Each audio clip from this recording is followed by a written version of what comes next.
Hello, everyone. Welcome to the Sharing Stories podcast. In this channel, we discuss books. Today, we have Crux by Gabriel Tallent. Thanks for having me. I'm really excited to dig into this one. Yeah, me too. So, to start us off, I want you to just imagine, dangling by your fingertips, hundreds of feet in the air. Oh, man. Just thinking about it makes my palms sweat. Right. Your muscles are totally screaming. The wind is just howling. And, with absolute certainty that if your grip fails, there is zero safety net. You're just gone. Which is terrifying. I mean, objectively terrifying. Exactly. But now imagine that this lethal reality on a sheer cliff face actually feels like, well, a profound relief compared to the home you left behind at the bottom of the canyon. And that visceral contrast, that's exactly the psychological territory we're exploring in this deep dive today. It really is. I mean, we've got publisher blurbs, some fascinating background on the author, and this massive stack of incredibly passionate reviews to go through. Yeah, and heavy-hitting authors are obsessed with this book. People like Stephen King, Elizabeth Gilbert, Gabrielle Zevin. Bring your book to life with AI. Plotsformovies.com helps you create movie-like trailers for your book, allowing filmmakers to visualize your story, just the way you imagined it while writing. Enhance the storytelling experience to a whole new level with realistic characters, immersive voiceovers, and cinematic sound effects. No more boring stock images or generic clips. Captivate your audience, spark curiosity, make readers and filmmakers eager to explore more.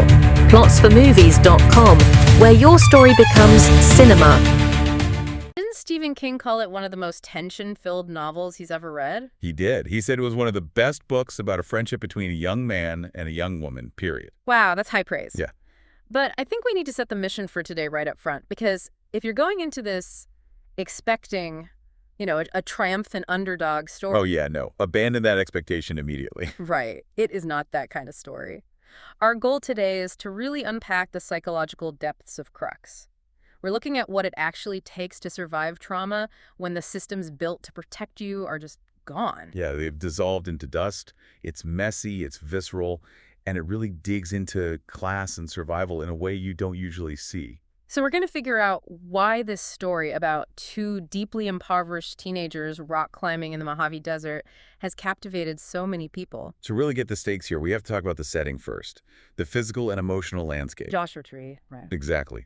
Dan and Tamma, our two main characters, are these California teenagers growing up just in the shadow of Joshua Tree National Park.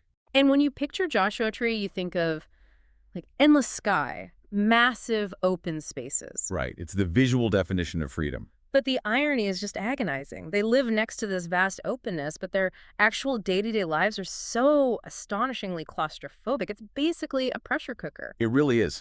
Tallent uses that harsh natural environment to directly mirror their internal turmoil. The landscape isn't just a pretty backdrop. No, it represents danger and isolation, like this brutal kind of freedom. Yeah. And to understand that, we need to look at their homes. They both live in severe poverty, but their home lives are these two very different yet equally suffocating traps. Okay, let's pull those traps apart. Tell me about Dan's situation first. So Dan lives with his mother, and she is just completely consumed by this debilitating, paralyzing depression. She basically spends her days locked in her bedroom. Just totally isolated from the world. Exactly.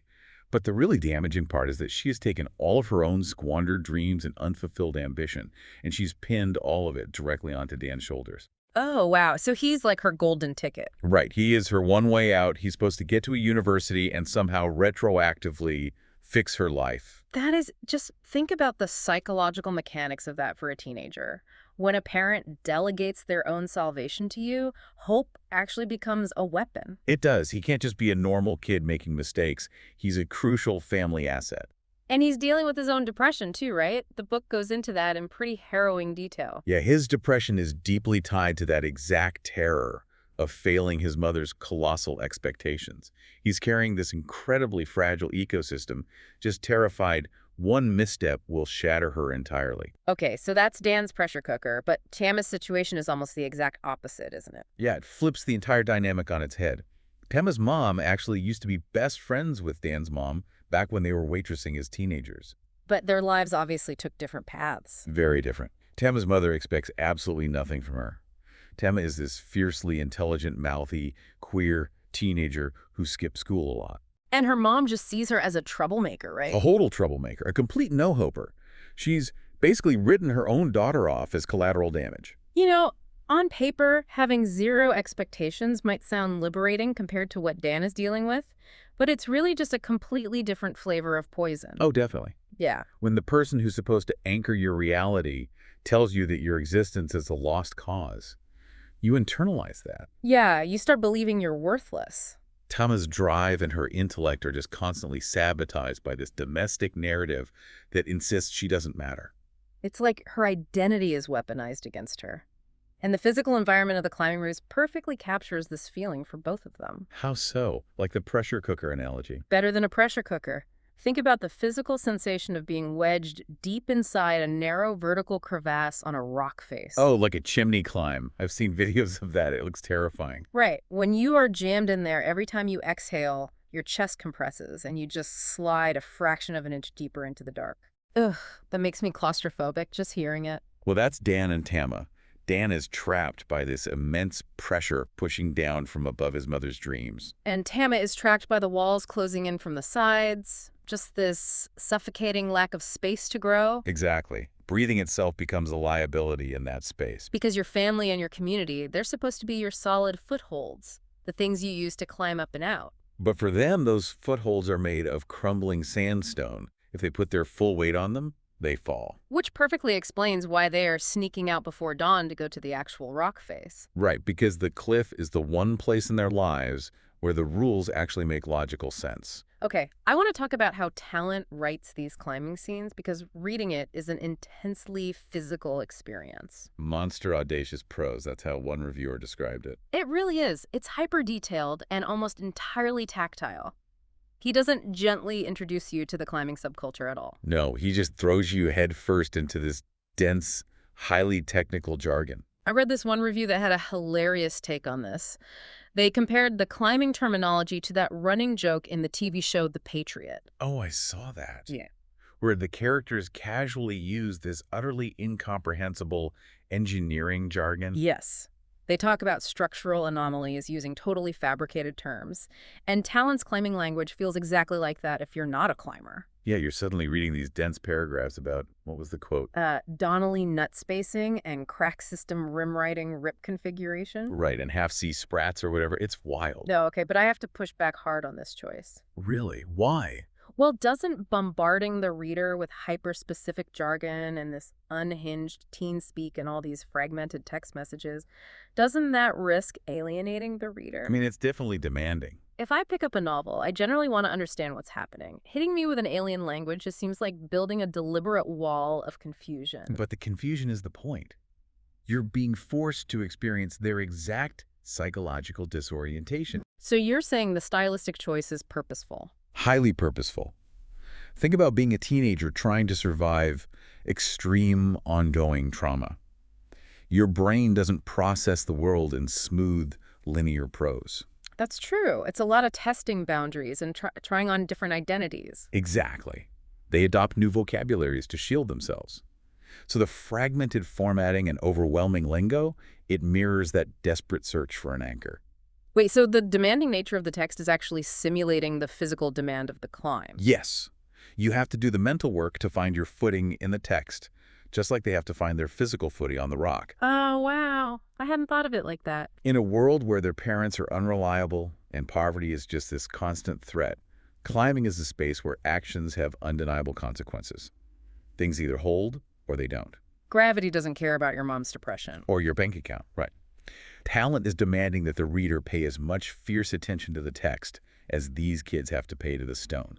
It's almost a moral act. A moral request to not look away when someone's reality gets hard to parse. That completely reframes the jargon for me. It's not the author being pretentious. It's a survival mechanism for the characters.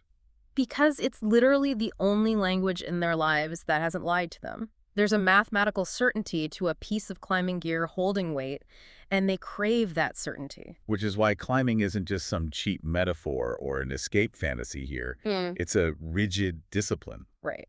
now that we understand how they climb, we really have to look at what they're trying to outclimb. The structural cliffs, basically. Yeah, the physical cliffs at dawn are just a warm-up for the massive cliffs of class and trauma they deal with the rest of the day. And Tallent is just unsparing when it comes to structural inequality. He shatters this illusion that poverty is some great equalizer where everyone suffers the exact same way. Because Dan and Tamma are fighting very different battles, even though they're both broke. Absolutely. Dan has this crushing depression, but he still carries quiet societal advantages. He's a young man whose mother, however toxic, envisions a future for him. People look at him and see potential. Struggling potential, but potential. While Kama is fighting a multi-front war, she's brilliant, she's amazing on the rock, but society looks at her poverty and her caretaking burdens and just slaps that no-hoper label on her. Her agency is undercut at every turn, which, society really loves a simple resilience narrative. Oh, we are obsessed with it. We are. We love the Hollywood sports saves the impoverished kid trope, the training montage, the victory at the championships, and suddenly the poverty gap is magically erased.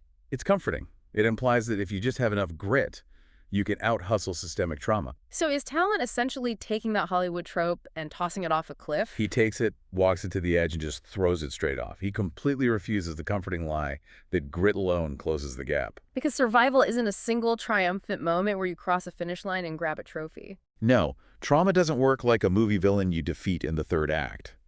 It permanently alters how these kids understand themselves. So what does survival actually look like for them then, if they can't just climb their way out and ride off into the sunset? It looks like a painfully messy, ongoing process of reclaiming their agency. They make decisions out of fear or out of a desperate need for control, and those choices have devastating consequences. Because they're in fight or flight mode. Exactly. You can scale the highest peak in the desert, but when you rappel back down, your mom is still locked in her room and the electric bill is still unpaid. The past refuses to stay buried. It's the difference between escaping a burning building and actually having to live the rest of your life with third-degree burns. That is a perfect analogy. The Hollywood trope rolls the credits when they run out of the building. This book is about the excruciating, lifelong process of skin grafts. And this leads us directly to the ultimate thesis of the book, doesn't it?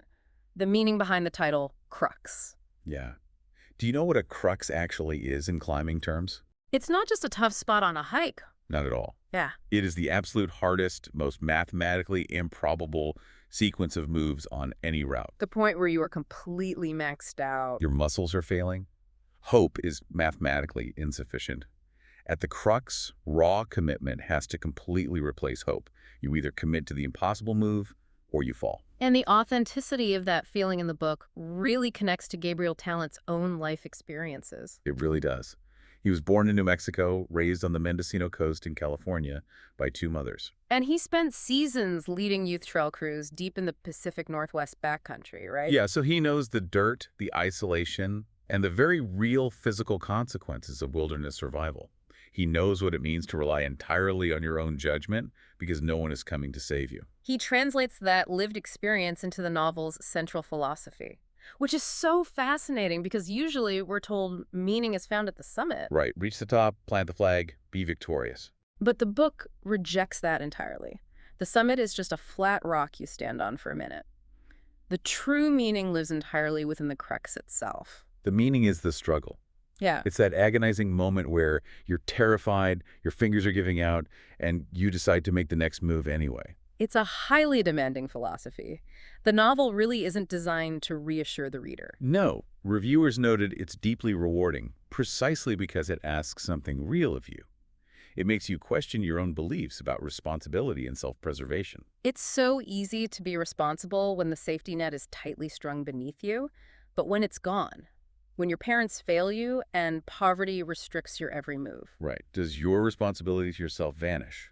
The book says absolutely not. Responsibility becomes heavier. It's about maintaining your grip on your humanity when the world gives you every excuse to let go. Which leaves us with a really provocative question to just mull over. What's that? When the safety net is completely gone and hope is no longer an option, what are you still willing to hold on to? Wow. That is a question you will definitely find yourself turning over in your mind long after the final page. Well, before we wrap up, we want to let you know that we at sharingstories.in are showcasing books by Indian authors through the hashtag Pushing Indian Authors campaign. That's awesome. It really is.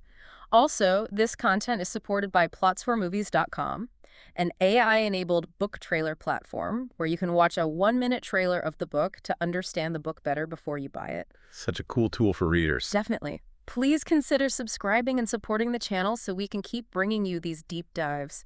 We highly urge you to buy Crux and read it using the link in the description below. Highly recommend it. And finally, drop a comment letting us know your favorite book by an Indian author. We love seeing your recommendations and adding them to our own reading list. Yes, please share them. Keep holding on through the Crux, and we'll catch you on the next deep dive.